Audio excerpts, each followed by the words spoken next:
Hello friends, welcome to move on study. आप सभी का आपके अपने चैनल मूव ऑन स्टडी में स्वागत है। आज मैं आप लोगों के सामने जिला प्रशासन कोडरमा झारखंड के द्वारा regular assessment for improved learning यानी फ्रेंड रेल द्वितीय के द्वारा जो परीक्षा करवाई जाती है वो मैं प्रश्न लेके आऊँ। जो फ्रेंड्स आज जो आप लोगों के सामने जो प्रश्न होगा वह साइंस का होगा, अभी क्लास 10th का। तो चलिए आप लोग हमारे साथ बने रहिए और चैनल को सब्सक्राइब कर लीजिए और देखिए मैं आप लोगों को पूरा का पूरा आंसर और साथ साथ में पूरा क्वेश्चन का उत्तर बताने वाला। तो चलिए आप लोग हमारे साथ बने रहिए। तो सबसे पहले फ्रेंड्स आप लोगों के सामने जो क्वेश्चन है वो ऑब्जेक्टिव प्रश्न दिया गया। तो चलिए मैं ऑब्जेक्टिव क्वेश्चन के साथ साथ इसका आंसर के साथ साथ मैं आप लोग को डिस्कशन करूंगा ताकि आप लोग को पूरा रिवाइज हो जाए अर्थात फ्रेंड रिकॉल हो जाए। तो चलिए स्टार्ट करता हूँ। पहला क्वेश्चन, कोई विलेन लाल लिटमस पत्र को नीला कर देता है। फ्रेंड्स आप लोग देखें क्वेश्चन सबसे पहले क्या बोला, कोई विलेन लाल लिटमस पत्र को नीला करता है। तो फ्रेंड्स इसका पीएच क्या होगा आप लोगों को सबसे पहले समझना होगा। क्वेश्चन क्या बोला, लाल लिटमस पत्र को क्या कर रहा फ्रेंड्स, नीला कर रहा यानी ब्लू कर रहा। तो वह क्या कौन होगा आप लोगों को मैं कंसेप्ट बताता हूँ फ्रेंड्स। सबसे पहले आप लोगों को समझना पड़ेगा, लाल को जो नीला करता है वह क्षार करता है, क्षार करता है, ठीक है। अब जो क्षार होता है उसका जो पीएच मान होता है वह 7 से अधिक होता है यानी 7 से लेकर 14 के बीच में होता है।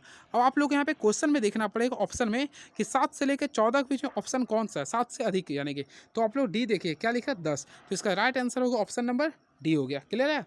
तो जो लाल को जो नीला करता है उसका पीएच मान क्या होगा, पीएच संभवतः बोला ना तो 10 होगा। यानी फ्रेंड्स अगर 7 से अगर अधिक कोई भी रहता तो उसका आंसर होता। क्लियर है।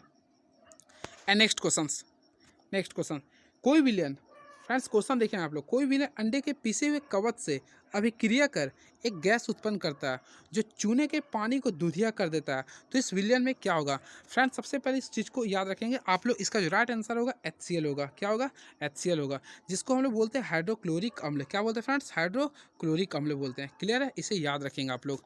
And very next question is now, अभिनेत्र लेंस की फोकस दूरी में परिवर्तन किया था किसके द्वारा।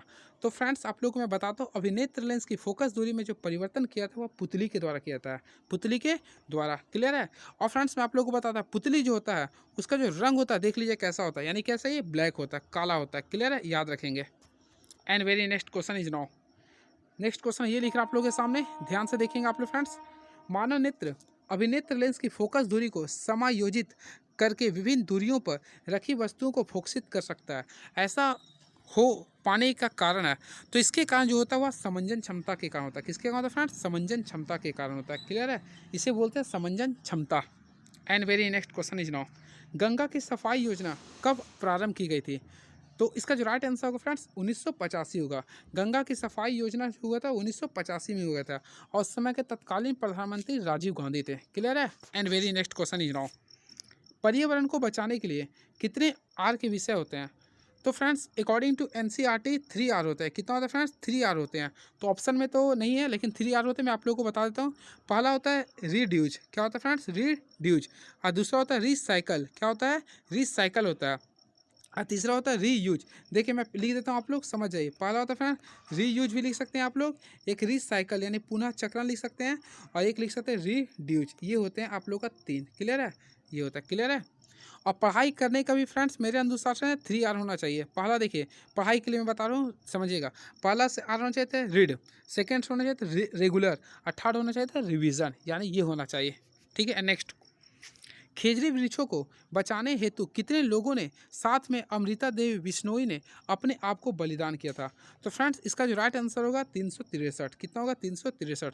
सबसे पहले मैं आप लोगों को बताना चाहता हूँ, अमृता देवी जो पुरस्कार जो मिलता है याद रखेंगे, अमृता देवी जो पुरस्कार जो मिलता है वह वन संरक्षण के लिए दिया था। वन संरक्षण की वन संरक्षण के लिए दिया था, यानी पेड़ पौधे को बचाव के लिए दिया। तो फ्रेंड्स ये सबसे पहले दिया गया था अमृता देवी को दिया गया था। ठीक है, विश्नोई पुरस्कार। ठीक है, और ये उसमें कुल 363 लोग शामिल थे, वन संरक्षण से संबंधित होते हैं। क्लियर है। एंड नेक्स्ट क्वेश्चंस, लघु उत्तरीय प्रश्न है जो काफ़ी तगड़ा है क्वेश्चन। तो चलिए देखते हैं। पहला क्वेश्चन क्या लिखा है फ्रेंड्स, देखिए मानव नेत्र के उस भाग का नाम लिखिए जिस पर किसी वस्तु का प्रतिबिंब बनता है। तो नेत्र का बोला ना, देखिए ध्यान से लिखिए नेत्र का। तो मानव नेत्र के उस भाग का नाम लिखिए जिस पर किसी वस्तु का प्रतिबिंब बनता है। तो इसका जो राइट आंसर होगा रेटिना। क्या होगा फ्रेंड्स, रेटिना। किसी वस्तु के मानव पर जो प्रतिबिंब बनता है वह रेटिना पे बनता है, इसे दृष्टि पटल भी कहते हैं। अब क्वेश्चन अगर आता है कैसा बनता है, तो फ्रेंड्स सबसे पहले याद रखेंगे वास्तविक बनता है। कैसा बनता है, वास्तविक बनता है। क्लियर है।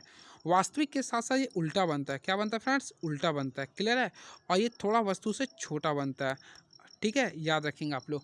अब फ्रेंड्स यहाँ पे आप लोगों को माइंड में क्वेश्चन अगर आया होगा ये कि अगर हमारे रेटिना पे वस्तु का प्रतिबिंब उल्टा बनता है तो सीधा कैसे देखते हैं? फ्रेंड्स मैं आप लोगों को बताना चाहता हूँ, हमारे तंत्रिका कोशिका पास एक होता है ऑप्टिकल नर्व होता है, जिसके कारण हम लोग किसी वस्तु को सीधा देखते हैं। क्लियर है? And very next question is now,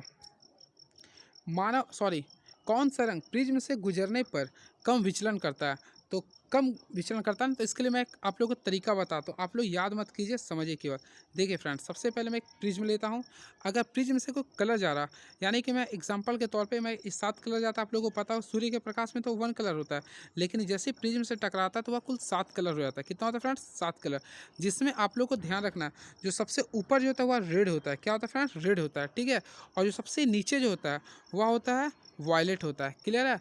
बाकी देखिए VIBGYOR याद रखेंगे आप लोग। अब बीच में जो होता है देखिए एक ग्रीन भी होता है यहाँ पर, ठीक है, VIB। अब फ्रेंड्स एक येलो भी होता है वाई, ठीक है, एक होता है ऑरेंज कलर होता है, यानी कि फ्रेंड्स मान लीजिए मैं यहाँ पे ऑरेंज ले लिया हूँ, ठीक है, OR। तो इसमें आप लोगों को ध्यान रखना होगा। सबसे पहले फ्रेंड्स मेंशन करता हूँ, याद रखें, थोड़ा सा मिस्टेक हो रहा है मुझसे यहाँ पे बताने में, लेकिन मैं बता रहा हूँ आप लोगों को। देखिए सबसे पहले जो ऊपर जो बनता है वह रेड कलर होता है, ठीक है, और जो सबसे जो नीचे होता है वह रहता है वायलेट कलर होता है, ठीक है। तो इसमें बोला ना विचलन कौन किसमें सबसे कम बनता है, तो मैं आप लोग को बताता हूँ, ध्यान से सुनिएगा। सबसे कम विचलन कौन, देखिए कहाँ पे बन रहा है? आर में बन रहा है, तो सबसे कम बनता है लाल में, ठीक है। और सबसे अगर अधिक बोलता है तो देखिए पूरा का पूरा यहाँ पे आ रहा है ना, तो वॉयलेट में सबसे अधिक बनता है। तो कम बोल रहा था, यानी इसका आंसर हो गया लाल कलर। एंड नेक्स्ट क्वेश्चन देखेंगे। क्वेश्चन क्या बोल रहा है फ्रेंड्स, आप लोग देखेंगे। कठोर जल को मृदु जल बनाने में किस सोडियम यौगिक का प्रयोग किया जाता है? तो इसका जो राइट आंसर होगा सोडियम कार्बोनेट होगा, यानी इसका जिसका सूत्र लिख सकते हैं हम लोग सोडियम कार्बोनेट Na2CO3। इसका राइट आंसर होगा सोडियम कार्बोनेट होगा। क्लियर है? एंड नेक्स्ट क्वेश्चन, विरंजक चूर्ण का रासायनिक सूत्र लिखें। तो काफ़ी तगड़ा क्वेश्चन दिया है विरंजक चूर्ण, जिसे हम लोग बोलते हैं ब्लीचिंग पाउडर। तो इसका जो सूत्र लिख सकते हैं आप लोग CaOCl2, यानी इसे हम लोग बोलते हैं calcium oxychloride. And next question, sodium hydrogen carbonate. Friends आप लोग तोड़ने सीखे, सोडियम Na लिखते हैं, हाइड्रोजन यानी H लिख देंगे, और कार्बोनेट को क्या लिखते हैं? CO3। तो सोडियम हाइड्रोजन कार्बोनेट के विलयन को गर्म करने पर, देखिए फ्रेंड्स मैं इसको गर्म कर रहा हूँ, तो अगर हम लोग किसी विलयन को गर्म करते हैं तो क्या बनेगा? अब देखिए रिएक्शन करता हूँ, तो गर्म करने पर क्या होगा? सबसे पहले फ्रेंड्स यहाँ पर सबसे पहले हम लोग जानते हैं क्या बनेगा, सोडियम कार्बोनेट निकल जाएगा, ठीक है। अब उसके साथ साथ देखिए कार्बन एक बच गया तो यहाँ पे CO2 गैस निकल जाएगा, और उसके साथ साथ बाहर H2 गैस निकलेगा। क्लियर है?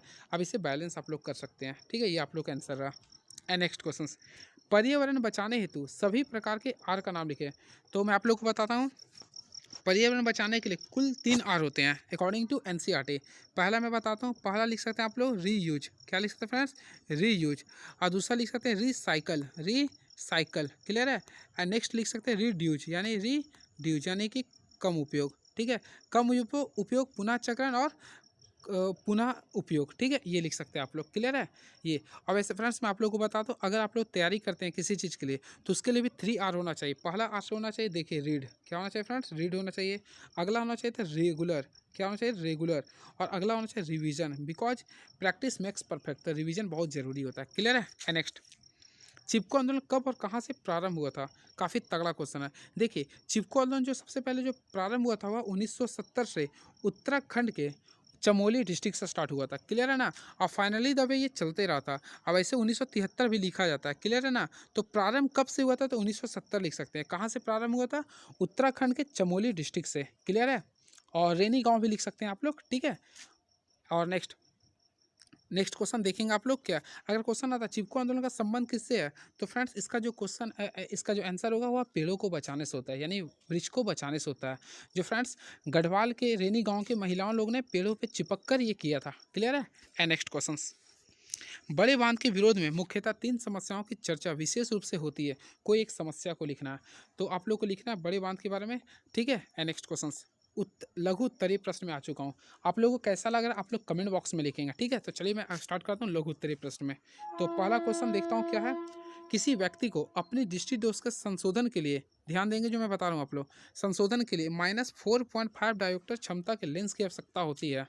तो वह व्यक्ति, आप क्वेश्चन देखेंगे, वह व्यक्ति किस प्रकार के दृष्टि दोष से पीड़ित है?